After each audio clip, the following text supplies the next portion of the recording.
संस्कृत संज्ञान चैनल में आप सभी लोगों का स्वागत है। हम पढ़ रहे थे इकाई 5 में भाषा विज्ञान और आज का टॉपिक हम लोगों के है भाषा और वाक में अंतर।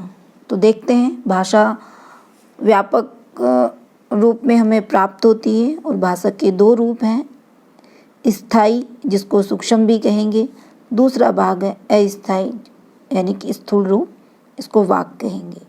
तो देखेंगे कि भाषा और वाक, भाषा कैसी है, स्थायी है और सूक्ष्म रूप में है, और जो वाक है यानी जो बोल रहे हैं वो अस्थायी है, स्थूल रूप। वाक यानी कि बोलना, क्योंकि जो हमने बोल दिया वो स्थायी नहीं है, तुरंत बोलते हैं, जैसे हमने तुरंत बोला वो तुरंत ही नष्ट होगा, उसकी कोई महत्व नहीं रहा, उसका कोई प्रमाण नहीं रहा। लेकिन जो हमने भाषा जो लिख दी है, जो किताबों में या कॉपी में है, वो क्या हो गया, स्थायी रूप हो गई है। तो इन दोनों को द सोसियर, जो कि फ्रेंच के विद्वान ने अपनी पुस्तक कर्स दी लिंग्विस्टिक जानरेट में पारोल कहा है। क्या कहा? पारोल, PAROLE। तो देखते हैं इनमें क्या डिफरेंस है। तो भाषा जो होती है श्रवण के द्वारा प्राप्त होती है और वाक होती है वाक इंद्रियों के द्वारा उच्चारित और शोध सर्वेंद्रियों के द्वारा सुनी जाती है। सूक्ष्म और भावात्मक वस्तु है, स्थूल रूप में भौतिक वस्तु है। ठीक है, स्थूल और भौतिक। हम अगर भाषा और वाक का अर्थ समझ लेंगे तो हमको उसका डिफरेंस करना बहुत सरल हो जाएगा। तो हमको भाषा और वाक को सामान्य रूप में ही समझना है और हम पेपर में कोई क्वेश्चन गलत भी नहीं कर पाएंगे। जिस भाषा स्थायी होती है जबकि वाक अस्थायी होता है। भाषा के आदान प्रदान द्वारा जो ज्ञान प्राप्त होता है वह वास्तविक रूप होता है, लेकिन इसका कोई वास्तविक रूप तो होता है और ये केवल आदान प्रदान के रूप में ही रहती है। अनिर्वचनीय होती क्योंकि लिख दिया होता है इसको। निर्वचन इसका संभव है, लेकिन जैसे हमने कोई बात बोली, बहुत अच्छी लगी, तो उसको हम बार बार हमारे श्रवणेंद्रियों के द्वारा बार बार सुना जाएगा, लगेगा अभी कोई बात बोली, तो इसलिए निर्वचन है। विश्लेषण इसका हमें करना पड़ता है सुनकर, लेकिन अनिर्वचनीय है लिखित भाषा में। कूटस्थ नित्य सूक्ष्म रूप में रहती है, और लेकिन जबकि ये नश्वर स्थूल है, जैसे मैंने कहा कि इसको हमने बोला अभी कोई शब्द और तुरंत ये समाप्त हो गया। अभी जैसे मैं आप लोगों को पढ़ा रही हूँ, तो मैं इसे अगर रिकॉर्ड नहीं करूँ और मैं खुद ही पढ़ रही हूँ तो क्या है, ये नश्वर है, इसका कोई अस्तित्व नहीं। लेकिन अभी रिकॉर्ड हो गया है तो ये तब तक ही स्थायी है जब तक कि वीडियो रहेगी। लेकिन जिस कॉपी से मैंने आपको पढ़ाया, जो मैंने नोट्स बनाए हैं, ये हमारे पास स्थायी रूप में सदैव उपलब्ध रहेगी। लेकिन हाँ, इसको हमें संभाल कर रखना होगा। ठीक है, तो 7वां पॉइंट है हमारा, इसको स्पोर्ट कहते हैं। किस के अनुसार कहते हैं? वाक्यम पद्यम के अनुसार। और जो अपना वाक है वह नाद कहलाता है, ये भी वाक्य पद्यम के अनुसार है। और भाषा क्या है? एक साध्य है और एक साधन है। इसको हम अपने जैसे मैं आपको बताना चाहूँगी, ये मेरा पाठ्यक्रम है, तो कुछ छोटी छोटी चीज़ें होती हैं, मैं यहाँ पर लिख लेती हूँ ताकि मेरे को याद रहे। ये मेरे, आप जहाँ भी देखोगे कहीं कहीं जहाँ मुझको लगेगा कि मैं भूल जाऊँगी, तो मैं छोटा छोटा लिख लूँ। इस तरह से आप भी कर सकते हैं, क्योंकि हमारे उसमें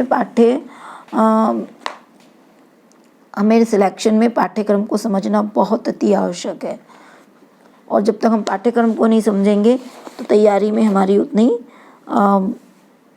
ज़्यादा मतलब मजबूत होने के बाद भी कहीं ना कहीं कमज़ोर रहती। छोटी छोटी चीज़ों को हम इस पर मेंशन करें, अभी भी मैं इस पर कुछ कुछ मेंशन करूँगी। ठीक है, तो भाषा क्या है? एक साध्य, जैसे मैं इस पर लिख लूँगी कि भाषा के ऊपर क्या है, ये साध्य है। और वाक क्या है? एक साधन बोलने के लिए। व्यक्ति शब्दों को सुनकर जो सीखता है वही भाषा है, और भाषा को ही सीखकर व्यक्ति बोलता है। भाषा वाक के द्वारा प्रकाशित होती है और वाक भाषा के प्रकाशन का माध्यम है। अनुभूति, भाव, विचार रूप में स्थायी होते हैं और वाक उच्चारण के साथ ही नष्ट हो जाते हैं। सैकड़ों वाक्य मिलकर भाषा की एक इकाई बनाते हैं। कितने? सैकड़ों। और सैकड़ों वाक्य मिलकर वाक की सैकड़ों इकाई बनाते हैं। याद रखने की चीज़ है, सैकड़ों वाक्य मिलकर भाषा बनाते हैं और सैकड़ों वाक्य मिलकर वाक की सैकड़ों इकाई बनाते हैं। ज्ञान की समष्टि होती है और यहाँ पर वाक ज्ञान की एक अभिव्यक्ति है। भाषा के उन्होंने 2 अंग बताए, वाक्य और व्याकरण। और भाषा में के लिए वाक्य के लिए हमें उच्चारण और ज्ञान, वाक्य नहीं बोलना, उच्चारण करेंगे तभी तो बोल पाएंगे, और फिर इसको ग्रहण करना। और ज्ञान वृद्धि के साथ साथ भाषा की क्षमता बढ़ती है। शुद्ध उच्चारण से वाक शक्ति बढ़ती है और ये अनंत है, जबकि वाक क्या है, नश्वर है, यानी शांत भी आ जाए तो भी हमको समझना है यहाँ क्या है, नश्वर है। अब हम पढ़ेंगे भाषा और बोली में अंतर। ठीक है, तो भाषा, अभी जो पिछली भाषा थी, जो अभी भाषा और वाक में अंतर, तो बस हमें यहाँ समझना है कि बोली को समझना है। और भाषा क्या हमारे पास व्यापक रूप में रहती है। तो चलते हैं, बोली, भाषा की सबसे छोटी इकाई बोली होती है और इसका संबंध ग्राम, मंडल, व्यक्तिगत बोली से होता है। यह बोलचाल की भाषा होती है। बोली को सामान्य रूप से पातवा कहते हैं। ये फ्रांसीसी शब्द है, लेकिन इन दोनों को कौन सी, भाषा और वाक पारोल कहेंगे और बोली को पातवा कहेंगे। चलते हैं डिफरेंस की तरफ। क्षेत्र इसका बहुत बड़ा है, लेकिन बोली का क्षेत्र छोटा होता है। इसको हम इस तरह समझ सकते हैं, इसके मूल रूप में कि बोली क्या है, क्षेत्र विशेष में बोली जाती है, जहाँ आपका जन्म हुआ है। व्यक्ति की अपनी एक भाषा होती है, वह बोली होती है। बोली के रूप में उसको परिगणित किया जाता है।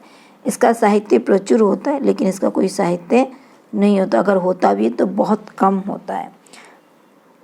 यह एक माता के रूप में रहती है बोली, जबकि पुत्री के रूप में रहती है।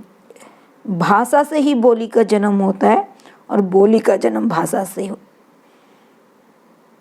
होता है। भाषा से बोली का जन्म होता है और बोली का जन्म भाषा से होता है। ठीक है, एक ही चीज़ है दोनों। ठीक, शिक्षा उस शिक्षा का माध्यम होती है। इसमें लोकगीत इत्यादि आते हैं। प्रांत और राष्ट्रीय से संबंधित होती है, स्थानीय गांव से संबंधित होती है। अधिकतम और न्यूनतम सुविधा प्राप्त वर्ग स्थानों में बोलते हैं। इसको न्यूनतम वर्ग और स्थान विशेष में बोलते हैं। भाषा का जो बड़ा रूप है वो भाषा है और भाषा का जो छोटा रूप बोली है। इसको याद रखेंगे, ये पेपर में इम्पोर्टेंट है। और क्या है, भाषा कैसी है, साधु के रूप में होती है और बोली असाधु के रूप में होती है।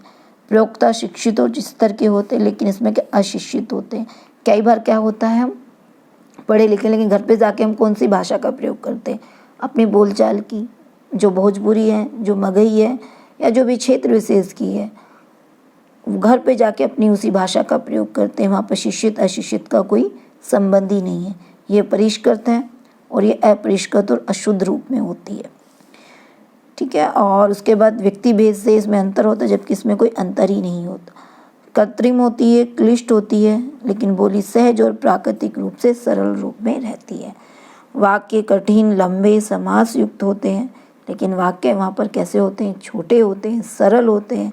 समास का कोई नियम नहीं होता है। और क्या है, ये व्याकरण पर निश्चित होती है और इसमें व्याकरण का कोई निश्चित नहीं होता। भौगोलिक भेद से इसमें अंतर होता चला जाता है। हर भाषा के हर बोली के बहुत सारे रूप होते हैं। आज के लिए इतना ही, फिर जल्द ही एक नई कक्षा के साथ आप लोगों के सामने उपस्थित होंगी। धन्यवाद।